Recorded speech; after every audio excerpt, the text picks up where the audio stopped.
All right, the special Florida show for the Alice Tomorrow podcast continues here on the beach with my dad, Dr. Chip Abrahamsen, who is also on Locals, drchipabrahamsen.locals.com, if you want to go check out his stuff over there. Dad, you are on the beach where red tide is back again. It was part of my childhood experience growing up in Florida, but we're going to talk about how it is seemingly different now. But first, to show us what's going on where you're standing, please. Sure. I'm standing right over one of the dead fish. Right there.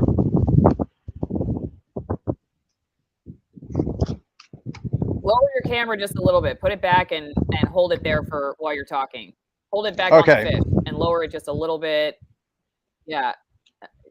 There you go. Yeah, hold it right there. Okay, so that we've just been seeing a lot of those. And one lady told me that she saw them like 5 feet wide on some beaches. Not the fish 5 feet wide, but the fish, that amount of fish. And what's she was from. She had been to Sarasota, where it started. Okay, now you can go back to yourself. I just wanted to give people a longer look at that. Oh, okay. All right. So now, what's causing this? What's the problem? Well, I wanted to show that the beach behind me is empty. There's just nobody around, and this is spring break, so there should be tons of people out here, but nobody's out here. And I even brought out with me a handkerchief because the red algae toxin is making everybody cough and sneeze. It's a serious problem for anybody that wants to be on the beach and get the sun this time of year. I am going to play while you're talking. This is a video that I posted on Locals. So go over to alicetomorrow.locals.com.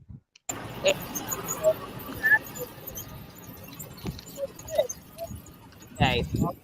And let's talk about this. So there's fish on the beach. You come in the morning and you see these dead fish on the beach, and then the tractor comes and rakes them up. Talk about that, if you don't mind. Yes, that's how they try to mitigate the problem. They haven't done anything about the algae blooms, which keep getting worse and worse. And so what they do is clean up the fish, which really just makes it seem like it's not as bad a problem, but it really doesn't do anything for the dead fish. It just collects them up, and the birds won't eat them. The seagulls won't eat the fish that have been poisoned. You can't use them as chum because they're poisoned. So they're useless, and they can't provide the food that people need. There's a big fishing industry here. This affects fishing. They have to go further and further out into the Gulf to get some fish because the fish inland are being poisoned. This is a serious problem, and it's going on again and again and again. I've been here in Florida for 34 years, living right on the Gulf, and I see it happening more frequently. The intensity is worse, and the red tides are lasting even longer.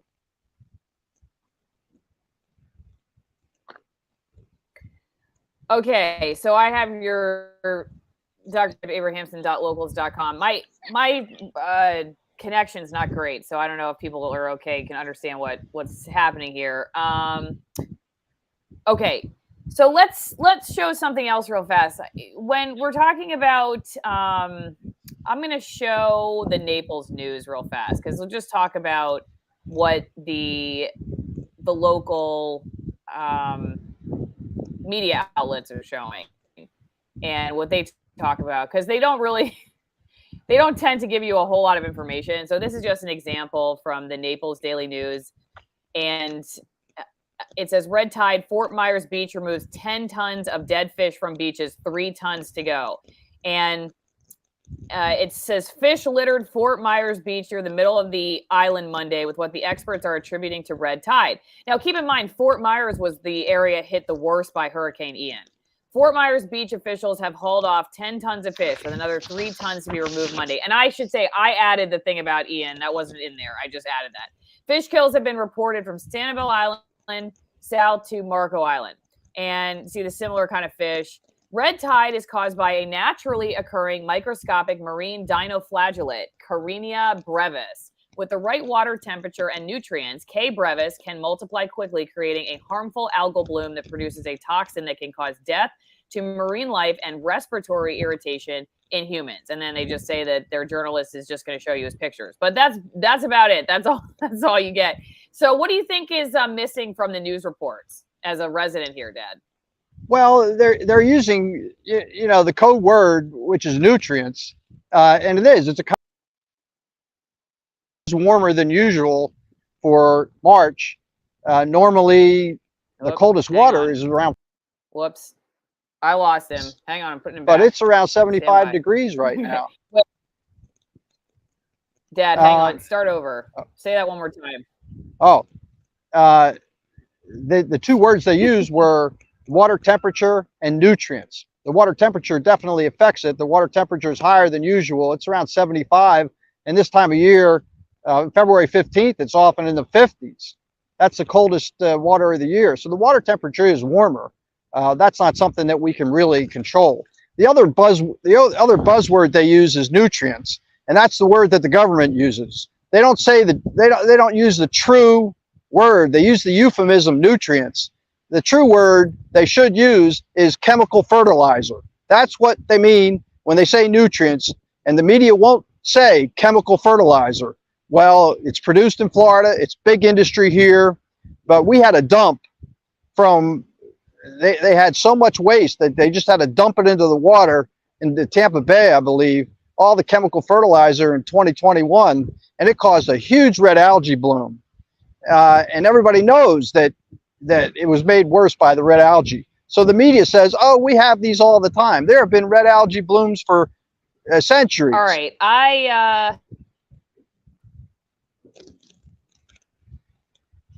Wait a second. I know what to do. All right. I want to show people the Fish and Wildlife page. Hang on. Here we go. Because it says Can you still hear me? FAQ, and I can still hear you. Okay. I think my connection here. We're going to make this happen. You know what? Apparently, even though you guys are the 5G rollout, we can't get a good connection here. I don't know what's going on with that. Oh, I'm not 5G. This is Fish and Wildlife Conservation Commission.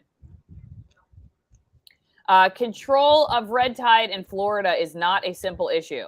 The harmful effects of a red tide are caused by toxins released by the organism.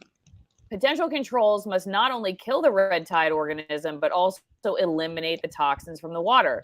To date, this has not been possible. However, researchers are identifying ways to reduce shellfish toxicity, because it is just adding this, it's an economic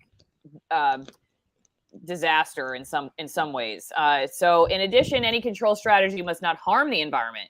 In the 1950s, U.S. Fish and Wildlife Service and state of Florida scientists used copper sulfate to attempt to eliminate a red tide in coastal Florida waters. Although the copper sulfate killed some of the red tide cells, it led to the release of toxins that, along with the copper sulfate, had negative effects on other marine organisms. So that's how it all works. Just add something more to the water. Instead of asking what could we be doing to the water that we should stop doing, we just add something. It's kind of like big exactly. It's right? the same. Like instead of asking what's causing your problems, they just give you some medicine. They're doing the same thing on the golf courses. You know, you go play golf and they spray copper sulfate. Why? Because they use chemical fertilizer, and that leads to nematodes. You know, all kinds of problems in the soil, and so they spray copper sulfate instead of using, you know, compost or something that would really nourish the soil. So this is the last couple of sentences that I think are really telling. So this is like the government, Florida and Wildlife, Conservation Commission. Controls must also be practical. Red tides vary greatly, expanding as far as 10,000 square miles and can be present from the surface of the water to the seafloor. Presently, there is no practical and acceptable way to control or kill red tide blooms. And I will say, having been a reporter in the Tampa Bay area and now back in Tampa Bay, the attitude of just like, there's nothing we can do is very prevalent in Florida. Florida is become kind of a hotbed of like freedom, I guess, during the COVID era, but it's not necessarily been, in my opinion, in my experience growing up here again and working here, been the place where people care about issues like our natural resources. I'm sorry, I hate to say it. I wish more Floridians did. What's up with that, Dad? Well, I'd like to take you to August 2022 when Nikki Fried, who was the Commissioner of Agriculture, decided to step down so she could run for governor. And we have a YouTube video, the link that I sent you, and she talks about how she's going to clean up the water and how it just breaks her heart with all the green algae that we have all across the state. And yet her answer is we have to be more efficient with the use of water and nutrients. In other words, we have to keep using chemical fertilizer. We just have to use it more efficiently. It just, that breaks my heart, Nikki, in case you watch this stream.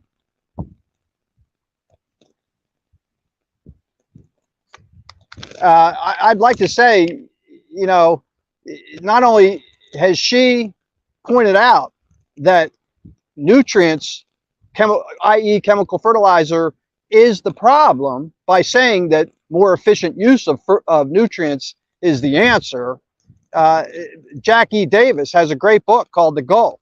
There's a dead zone the size of the state of New Jersey in the northern Gulf of Mexico because of the chemical fertilizer that's being dumped into the Mississippi. It's mostly runoff from the farms, industrial farms, and it comes down the Mississippi. Nobody will swim in the Mississippi River water. It's filthy. It's horrible. And then it comes into the Gulf, and the algae, you know, kills all the life underneath the water. I wanted to play that clip, so let me do that real fast. Okay, yeah, around minute 10 and then minute 12. We are reading the rules when it comes to agriculture water policy in the state, taking landmark action to increase accountability, transparency, and coordination. When I came into office in 2019, Florida's agriculture best management practices, otherwise known as BMPs, had not been updated in over a decade. I think we all can agree that a lot has changed as far as agriculture, science, technology in the last year and a half, let alone the last 10 years. And our policies should reflect the times, utilizing the latest data, research, and technological availability.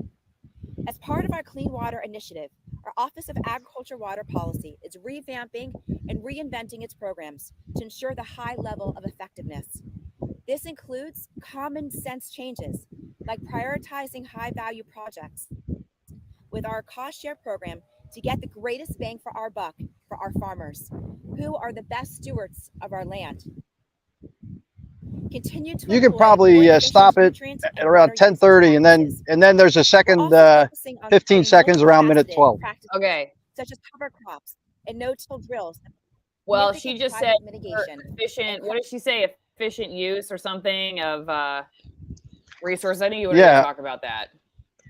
Yeah. Well, she's. Let me get my notes out. The Office of Agriculture Water Policy is what she's talking about. She's the Commissioner of Agriculture here. You know, it's a Department of Environmental and Consumerism, something like that. So anyway, I got it written down here in my notes. You want me to say what she is? Florida Agriculture Commissioner Ricky Commissioner. Yeah. Yes. Yeah. Yeah. Got it. Mm-hmm. Anyway, that's who she is, and what really caught my ear was that she really seems to be pro-industry and pro-technology. Her answer for the water problem in Florida is to keep using chemical fertilizer, just do it more efficiently, and to use technology to do that. Well, that's no different than the Republican Party. The Republican Party and the Democratic Party in Florida are no different from the Republican Party and the Democratic Party at the federal level. They're just working together for the same thing, pro-big industry and pro-bigger government. Okay, so you wanted me to play another clip of hers. Do you want to say anything while I'm queuing that up? Well, she was replaced by Wilton Simpson, the Republican, and everybody voted for him here in Florida because he's pro Second Amendment. But he, you know, he's not going to do anything either. He's pro chemical fertilizer. You know, let's produce more fertilizer in Florida and pollute the water, and let's, you know, use it on sell it to the 14 states that pollute the Mississippi that comes down to the Gulf. It's all the same thing. Okay. And the red algae is just going to get worse and worse and worse. Let me play this. Okay, collecting minute 12. and aggregating detailed records. Oh, I already played minute 12. I think we went through the whole thing. You want me to go back? Oh, you and did? play it Oh, again? okay. Yeah. All right. No need to play it again. I played then. 10, I think. I'll go back. Let's go back just to make sure. I'll just play it right at minute 12. Here we go, everybody. Yep.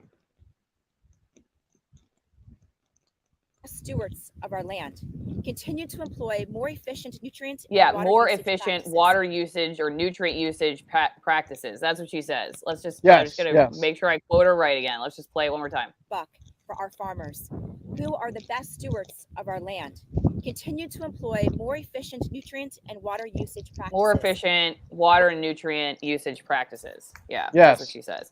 And Yeah, she's a yeah. Democrat. Just remember the word.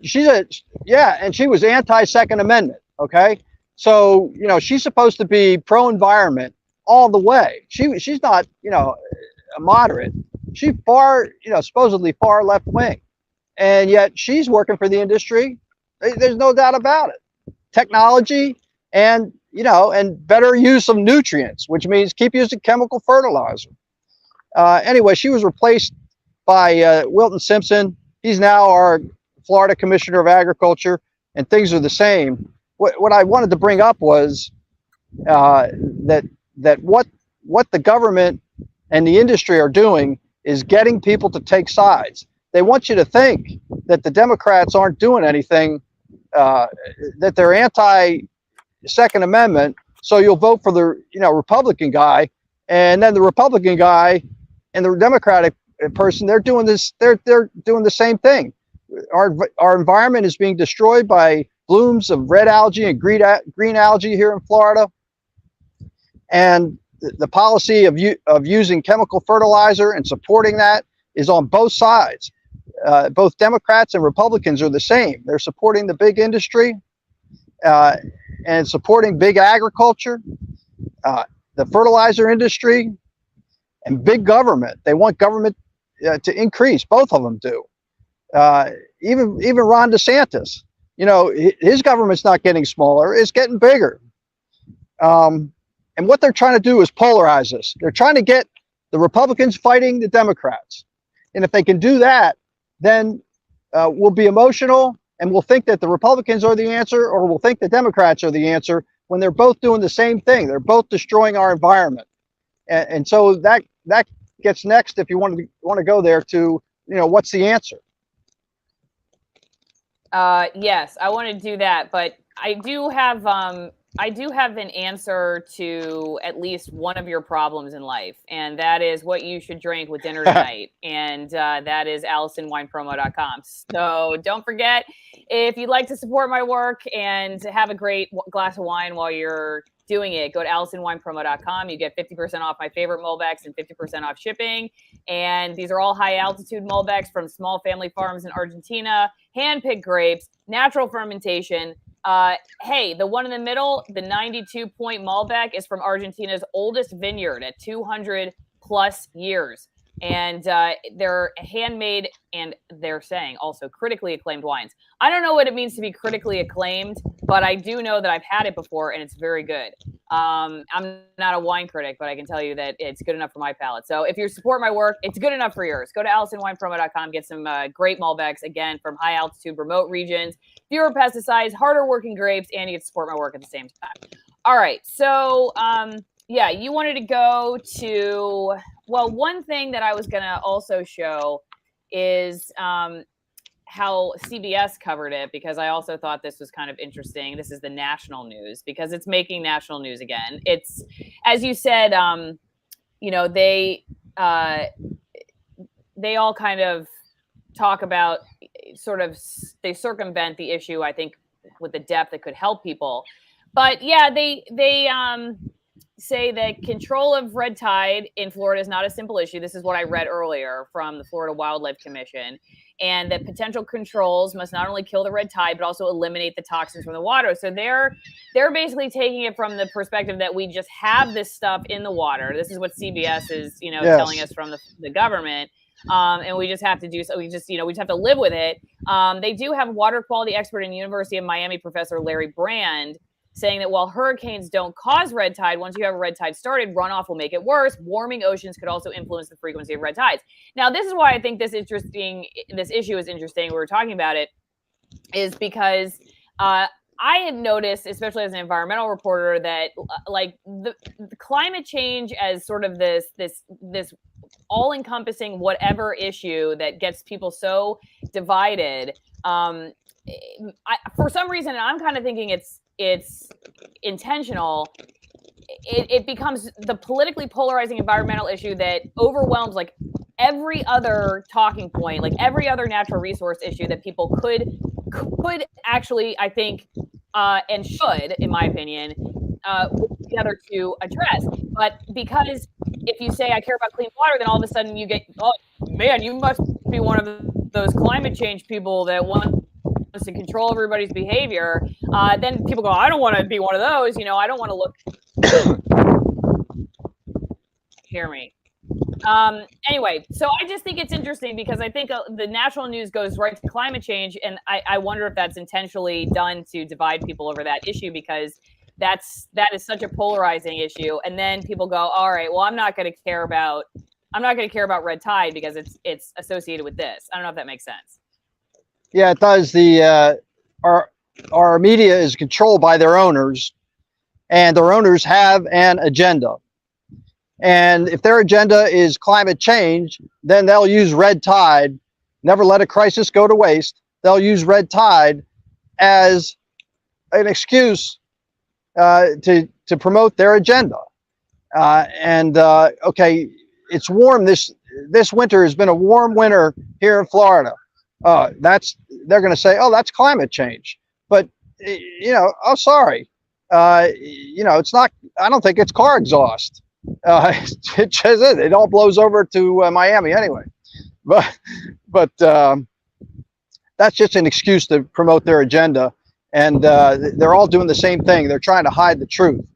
The truth is that the industry causes the problem, and then the industry wants to come in and give us the solution. No different from Rick Scott when he ran for governor. He made all his money selling donuts, and then he made all his money selling health care to the people that ate the donuts. That was his own admission on an interview.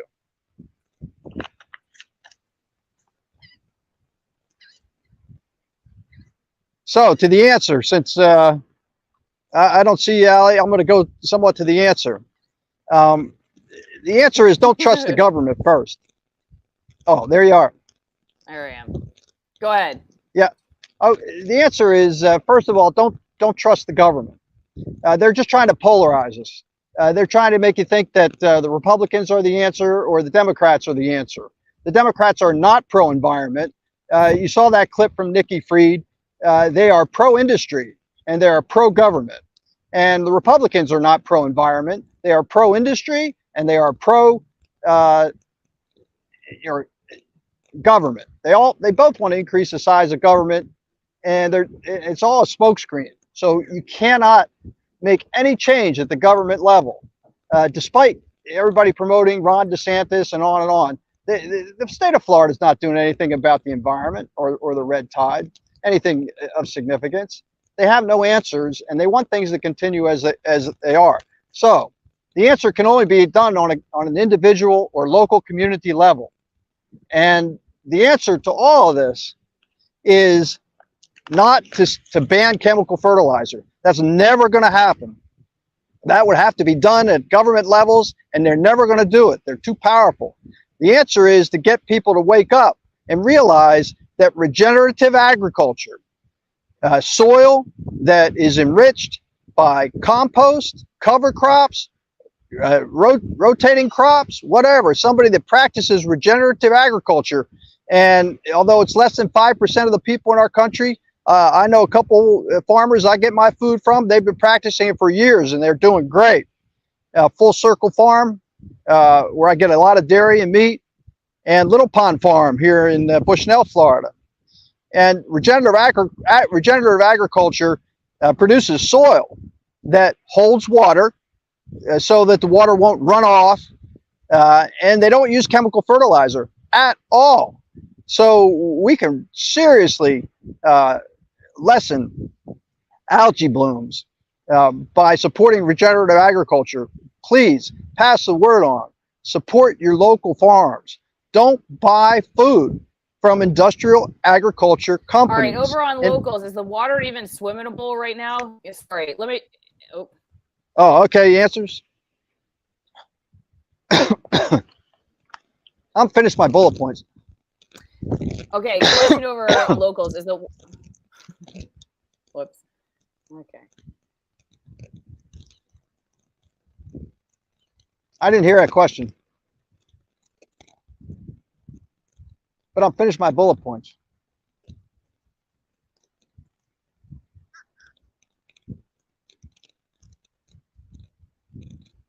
Okay, maybe I'll keep talking. Water is safe to swim in. The toxin, it just causes skin irritation for some people, but for a majority of people, the water is safe to swim in. You're going to see some dead fish floating around.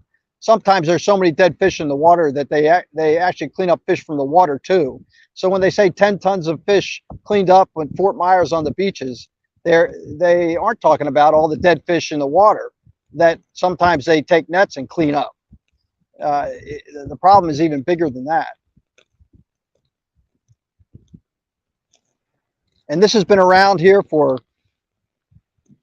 5 days now. And it's supposedly moving north, but it's just gotten worse over the past few days, not better.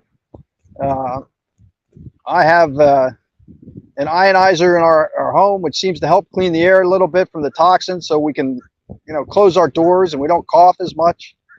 But there really is very little that you can do other than watch them clean the fish up. I've thought about using the fish as fertilizer around my mango tree, but decided against that. I'll have to research that a little bit before I possibly poison my mango tree. So there really is no benefit from red tide, none that I can see. All right, I'm back. Can you hear me? How's it going? I don't know, a few other parts of my experience, how there's no good in red tide. Oh, well, I don't know what's going on with my connection, so we'll wrap it. But I think the reason I wanted to even talk about this is because I think it's a shame that, as an environmental reporter, I've been all over the place politically, but I mean, not just personally, but I mean, like, I've talked to all kinds of different people, and I think the overarching popular narrative is that if you're a conservative, they try to make you believe that if you're a conservative, you don't care about the environment or something because you're pro big business and profit, and the environmentalists are the crazy people who picket in the middle of the street and only drink hemp milk and wear Birkenstocks, and they want to control your lives with the government. And I think that's a purposeful and false dichotomy and polemic that's played, and it keeps situations like this going because it divides people on false pretenses. And so then you look at each other with the side eye, like you have to be this kind of person to care about where your food comes from, and you have to be that kind of person to care about business, when actually you can be the same kind of person to care about small business and where your food comes from and health and all this stuff. And I just think the whole, I think, frankly, like climate change itself being at the forefront of every just ad nauseum news story. I wonder about it because it keeps people thinking that that's what it means to care about the environment, when there are all these other issues, microplastics and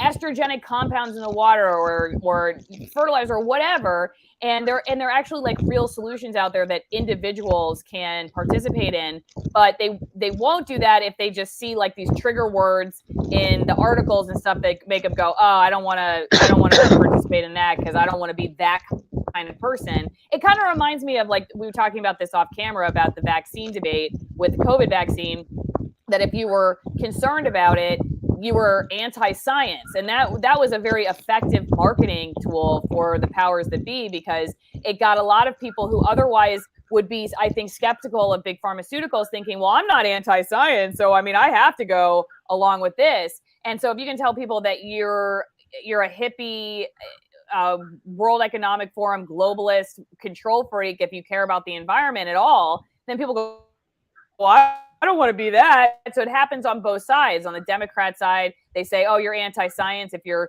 concerned about the COVID vaccine. And on the Republican side, they go, you're anti-business and pro-government if you care about the environment. And it's just dumb. It's not true. And yet it continues to be recycled as a talking point. So that's why I thought it was interesting. Yeah. They're trying to intensify the fight and intensify the anger on both sides, so that you'll fight each other and miss the whole point, which is get to know yourself and improve your own life and stop. Greenpeace isn't doing a thing for the environment. Okay. Those people are just angry and they're just trying to fight. They're just trying to, destroy, stop ships by, running into them or blockading them or whatever. It's so dumb. They should be spending their time getting people one at a time, local communities, to wake up and see that the answer is for the consumer to spend their money in a different place. And then these big industries won't have the power that they have. D. Martin is saying, the more he keeps saying he's impartial, the less I believe him. I don't think you're impartial. You might have been saying that. You're saying you're apolitical as far as the parties are concerned, Republican versus Democrat. I'm a registered libertarian. I just don't believe that bigger government is the answer, and I don't believe that big industry is the answer. I am pro small business. I am pro small farm. I am pro neighborhood, local community to make change. And I believe industrial agriculture has caused great health problems in our country.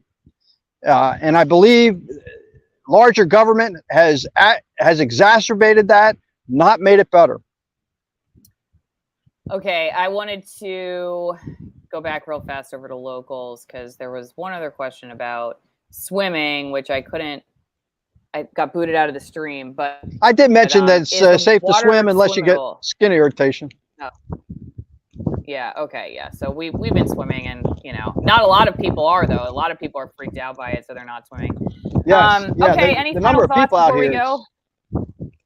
I would just like to say to people, it's not that hard, and in the long run, it's much safer to get your food locally. There are ways to do it. It might seem difficult at first. It might be less convenient, but with time, it gets to be more convenient.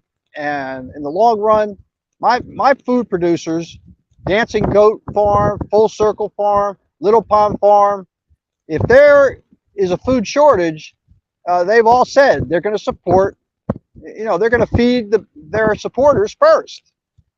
So I'd just like to encourage everybody to jump on that bandwagon. Look at yourself, look at what you're eating, and look how you yourself and your family and your neighborhood and your local community are affecting your environment. And don't go any bigger than that. And once you get yourself in order and you get your family in order, then start working on your neighbors and your local community, and not from the standpoint of stop chemical fertilizer. It just doesn't work. I've tried it. Nobody listens. They're just too brainwashed by the media, who says that we need more chemical fertilizer from Russia or whatever. The answer is to say, the answer to good health for our children and for ourselves, for our families, and for our local community is to support regenerative agriculture, would you like a link to the local farms? And maybe one by one, we can make a change. I believe regenerative agriculture is through people like Joel Salatin, Zach Bush. They are making an impact. Still less than 5% of food in the United States, food production, but they are gradually increasing. One last thought too, I forgot to mention Nikki Fried, prior Commissioner of Agriculture, said her other thing that she was going to do was promote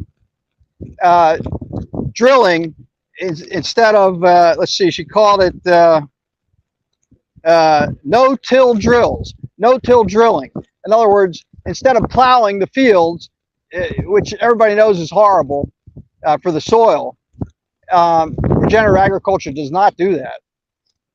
Instead of plowing the soil, they're gonna just drill holes in the soil, and then they're gonna pump chemical fertilizer into the soil. You're just gonna make the soil even worse. So that was a point I forgot. I didn't get a chance to make. On that point, David Montgomery, who's a professor at the University of Washington, soil expert, and has written a bunch of books on regenerative agriculture, has been on a couple times. And, you know, I had on because people were understandably paying attention and concerned about what was going on in the Netherlands, right? With like the government crackdowns on fertilizer and whatnot, and calling it a land grab and whatnot. And David Montgomery was like, you know, it's a very complicated issue, but everybody, you know, the governments want to go after the farmers, but it's like he, in his opinion anyway, and his research, like they in a lot of ways created the problem of where farming is today. Oh, exactly. Yeah, they create the problem and they come up with the solution. It just, you know, that's what they do. The government creates a problem, industry creates a problem, and government comes up with the solution, and they're working together. I get this all the time, and I ask every person that comes on and talks about it, especially the ranchers and farmers. You can't support the number of people in the world without artificial fertilizer. Yeah, one of the things I know they always say is that actually absolutely not true. The vast majority of food is produced by small farms without that. Yeah. And, you know, so I don't know, but would you like to address that? The vast majority of food, from all the statistics I've heard, is from industrial agriculture. No, I'm talking about in other parts of the world. I don't think like other parts of the world. Yes, maybe in the United States. Yes, but yes. I don't It's only this is a United States problem. Yeah. You won't see this in France. That's why, like in and like in South Africa, they're like they don't want Bill Gates coming over. At least I've seen, you know, commissions, like citizens groups in South Africa and other parts of Africa that don't want our GMOs. They don't want Bill Gates. They're like, we're fine. We're going to figure it out. And yet we go, oh, they're all starving. They need us to come help them, you know, and figure out how we can produce more food over there. Like, we don't want your help. It's always kind of funny, you know, see that. Anyway, I don't know if you have any more thoughts on you can't support the number of people. Oh, no, thanks for having me on. You know, if I get a chance to occasionally hang on, influence or get one person to wake up every time I speak, then it's worth my while. Florida doesn't produce enough milk, for example, to meet state demand. Well, you don't have to drink milk, okay? So it only takes a year. It takes 1 year for a farm. Zach Bush has proven this. It takes 1 year for a farm with ruined soil from chemical fertilizer to produce 3 times what they used to produce. Okay, the first year they don't, but then the second year they're fine. They're producing more than what they used to. And you know, there are more and more farms if there's more and more demand. So if people want good milk, they'll get it. I wouldn't drink that milk in the grocery store anyway. Well, I have a hard time. I mean, I would have to go look up the statistics on that, but I know we also dump so much food. I mean, I feel like 30%, I've heard something upwards around 30 to 40% of grocery stores' food is like dumped anyway. It's like I believe it. It's an industrial model for sure. Okay, and this is true. Sri Lanka nearly starved trying to go natural natural. Well, it's because they basically they wouldn't give it any time. I mean, they made them go organic like overnight, basically. And yeah, you can't do it overnight. Yeah, you got to do it little by little. You know, one farm at a time, kind of thing. Yeah, locally, it takes time. And yeah, it's true. Like as David Montgomery said, what you're going to produce immediately after being on artificial support basically is less than what you would have been on the artificial. But they don't usually tell you the comparison between some farm that's gone regenerative 10 years later compared to a farm that has been on artificials. So it's like it's usually just compared to like the next year it's going to suck, and maybe for a couple more years afterwards. And so that's the second year the governments that say like you make up for year you're going to be off it that's true. It's wrong. Yeah. Go ahead. Oh yeah, I just want to I just agree with that comment. The first year, it might be a problem. But you don't even have to put a cover crop down. You don't even have to invest in that. You can just throw some hay on bad soil. And Greg Judy has shown that up in Missouri. And, the next year, the weeds and stuff start to grow. And, well, maybe you have to put some sheep on there for a year because, or goats, they'll eat anything. But then, in the second year, after the weeds, the following year after that, the soil's pretty good. Okay. One other question. What about health impacts on people? Like Gregory saying he's heard exposure to toxins from red tide increases the risk of developing dementia. Have you heard about that? No, I haven't heard that. I've heard, things like kids with asthma have more trouble. They start coughing more from bronchospasm. But I have not heard anything about the dementia. Okay.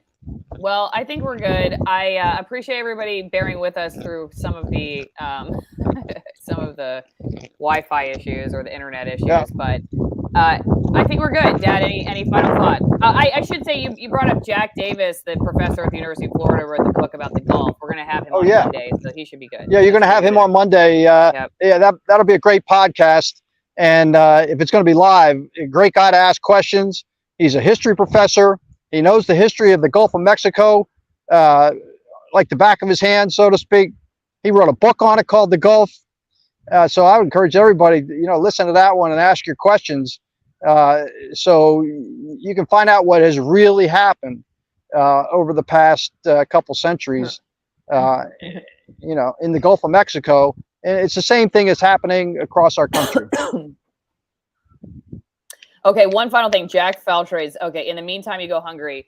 No, I don't know. The farms that we're buying from don't have any issues. I went hungry for 3 days. Okay, when I decided, I mean, you're not talking about all the farms overnight. When I decided that I was going to, no longer eat industrial food that was bad for me, I was hungry after 3 days. I'll admit it. I was really hungry. But when you get hungry, you got 3 weeks before you starve to death. So, by the third day, I was looking pretty hard for food. And I found it. Okay. On eatwild.com, I found it. And, it's kind of like, well, I'll stop drinking alcohol, once I get, once the alcoholism is gone. Yeah. It just, the way to do it sometimes is go cold turkey. And it's okay. Your body will respond well to fasting for 3 days. I think what Jack is getting at is that are you advocating that people should just starve in the meantime while I don't think that's the plan. That's why I say this has to be done locally and not at a government level. This has to be done locally. Yeah, because first you, then your family, then your neighbors, and then your local community. Stop doing it government wide, you won't have a problem. Yeah, because he brought up a fair point about Sri Lanka and other places. And yeah, when you do have the government saying it, we basically created through regulation a situation where farmers are dependent on chemical fertilizers, etc. And now we're going to tell you that basically overnight you have to completely change the way that you practice. Yeah, I mean that's a recipe. That's for what disaster. Government would do, and that's why government's not the answer. Yeah. Yeah, Okay, I've got to the point where I'm going to stop voting for people that don't support what I want, which means I'm not going to be voting for a lot of people anymore. Okay. Also, Jack, thanks for being our third reporter here.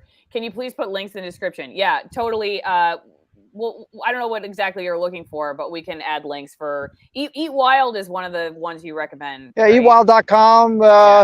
Realmilk.com for him because he talked about milk. Real REAL milk MILK.com.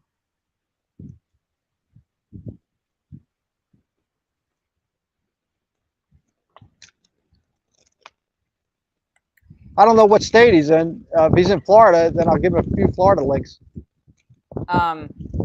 Okay, and also they can follow you on Locals, drchipabrahamsen.locals.com, because you're they can hit me up at Dr. Chip. Yeah, I want to say I've taken a 3-month break. I was overcommitted, overtired, and I stopped producing for a while. But I'm going to slowly get back into it. I enjoy it. I work full time, and I also had a men's group, and then a Tuesday night thing I was doing till late hours, and it just got to be too much. So I had to take a break from everything. But I'm getting my energy back and ready to go again. Yeah. All right. Thanks, everybody. We'll see you next time. Thank you.